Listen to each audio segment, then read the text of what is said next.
Cease fire के ऐलान को लेकर बड़ी खबर यह है कि सीज फायर से इजराइल खुश नहीं है। देखिए ये एक और जानकारी सामने आ रही, सुबह से तस्वीरें हम तेल अवीव की आपको दिखा भी रहे हैं और इस बीच ये जानकारी है कि इजराइल खुश नहीं है इस ऐलान से। ईरान में अभी अधूरा लक्ष्य, ये कहना है इजराइल का।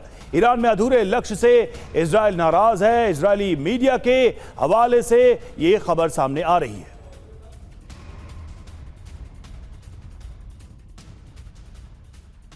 तो देखिए इजराइल खुश नहीं है इस तरह के ऐलान से, यह जानकारी सामने आ रही है। सीधे रुख करते हैं मनीष का। मनीष, जिस बात को लेकर आशंका जताई जा रही थी कि क्या इजराइल इस सीज फायर से अग्री करेगा, वो खुश होगा, तो अब तो यही बात सामने आ रही है कि इजराइल खुश नहीं है। उसे लगता है कि बीच में ही हमने ये प्रोसेस बंद कर दिया, टारगेट्स अभी अधूरे हैं।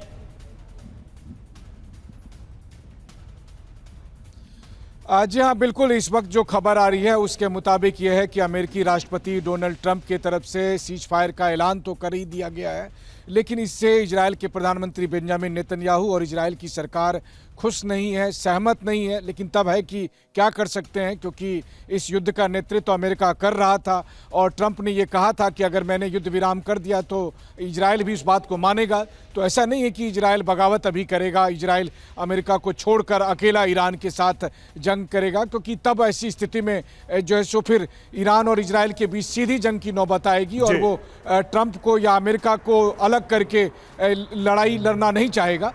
तो लेकिन हाँ, ये बात जरूर है कि अंदर से वो खुश नहीं है। वो नहीं चाह रहे थे कि इस वक्त युद्ध विराम हो जाए, क्योंकि उन्हें लग रहा था कि आधा लक्ष्य पूरा हो गया है, ईरान को थोड़ा और कमज़ोर कर लिया जाए, ईरान को इस तरीके से निर्बल कर दिया जाए कि आने वाले कई सालों तक वो इजराइल के लिए कोई खतरा ना बने। ये इजराइल की मंशा थी, लेकिन 40 दिन के बाद ही सही, लेकिन प्रेसिडेंट ट्रंप और ईरान के बीच में हुई बातचीत के बाद जब ईरान और अमेरिका दोनों ने युद्ध विराम का ऐलान कर दिया है, तो इजराइल के पास भी चाहे अनचाहे इस फैसले को मानने के अलावा कोई और विकल्प है नहीं। लेकिन हाँ, अभी की जो स्थिति है उसमें यही है कि इजराइल सहमत नहीं है, संतुष्ट नहीं है। और फिर जैसा कि हम और आप सब जानते हैं कि अगर इजराइल की मर्जी के मुताबिक नहीं हुआ तो इजराइल फिर लगातार कोशिश करता रहेगा कि कैसे वो अपने लक्ष्यों की तरफ आगे बढ़े। इतिहास यही बताता है, जून में सीज फायर हुआ, फरवरी में लड़ाई हो गई, फरवरी के बाद आज अप्रैल में जाकर ये युद्ध विराम हो गया है। और इजराइल अगर सहमत नहीं है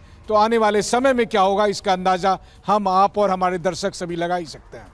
बिल्कुल मनीष, आने वाले समय में क्या होगा वो देखने वाली बात रहेगी, क्योंकि फिलहाल तो सीज फायर की बात हो गई है, लेकिन इजराइल इस पर खुश नहीं है। एक और बड़ी ब्रेकिंग, सीज फायर पर मुस्तफा खामनेई का आया है बयान, गोलाबारी रोकने का आदेश दिया गया है। बड़ी खबर, सभी सैन्य बलों को हमने रोकने का आदेश दिया है।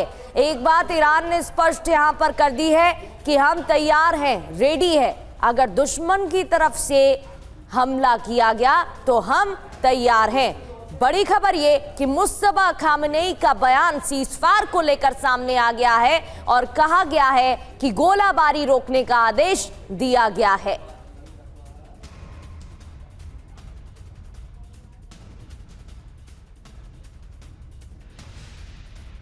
और सुप्रीम लीडर मुस्तफा ने सीज फायर को मंजूरी दी है। ईरान अमेरिका के बीच बातचीत के बाद यह मंजूरी दी गई। ईरानी सुप्रीम नेशनल सिक्योरिटी का यह दावा है, अमेरिका उसके सहयोगियों पर ऐतिहासिक जीत हुई है।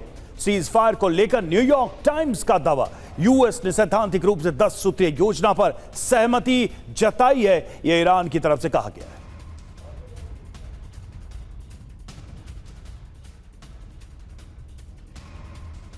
तो ईरान की तरफ से भी यह दावा किया गया है कि उसके 10 सूत्रीय जो शर्तें हैं उस पर अमेरिका ने भी एक तरीके से सहमति जताई है ताकि इस सीज फायर को किया जा सके।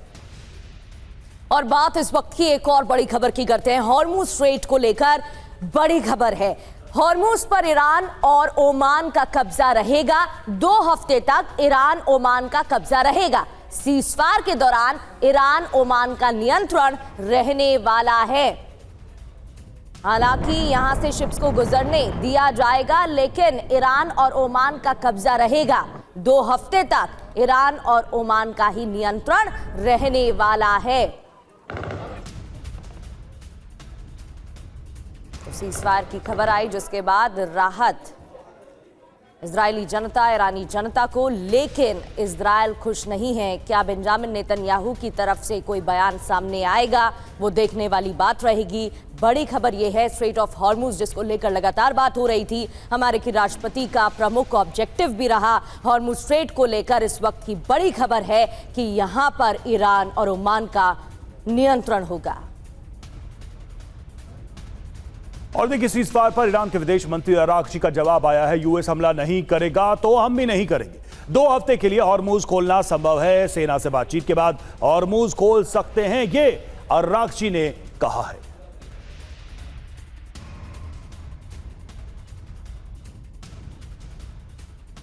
तो अरागची की तरफ से यह कहा गया कि हमला नहीं होगा तो हम भी हमला नहीं करेंगे। हॉर्मुज के लिए सेना से हम बात करेंगे।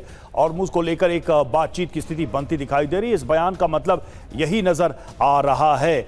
और आज भी एक प्रेस कॉन्फ्रेंस करने वाले अरागची, देखना होगा कि उसमें क्या कहते हैं। तो देखिए, हॉर्मुज को लेकर ये सारी बातें सामने आ रही हैं। एक बड़ी पहल कह सकते हैं इसको लेकर। हमारे साथ हमारे खास मेहमान लगातार जुड़े हुए हैं। त्रिपाठी सर, ये नियंत्रण भी रहेगा ईरान का, ओमान का? ईरान ने पहले भी कहा था कि हॉर्मुज से क्रॉस करने के लिए आपको पैसा देना होगा, वो वसूली भी कर रहा था, और इस बीच हॉर्मुज को खोलने पर सहमति भी बन रही।